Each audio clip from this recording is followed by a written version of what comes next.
நகராட்சிகளில் 142 கோடியே 68 லட்சம் மதிப்பீட்டில் புதிய பேருந்து நிலையங்கள் கட்டப்படும் என்று நகராட்சி நிர்வாகத்துறை அமைச்சர் KN நேரு தெரிவித்துள்ளார்.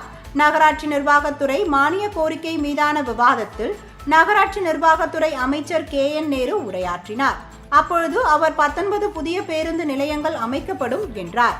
அதன்படி கும்பகோணம் மாநகராட்சி, அம்பாசமுத்திரம், ஆம்பூர், கள்ளக்குறிச்சி, சாத்தூர், செங்கல்பட்டு, திருக்கோவிலூர், திருச்செந்தூர் ஆகிய நகராட்சிகளில் 142 கோடியே 68 லட்சம் மதிப்பீட்டில் புதிய பேருந்து நிலையங்கள் கட்டப்படும் என்று தெரிவித்தார்.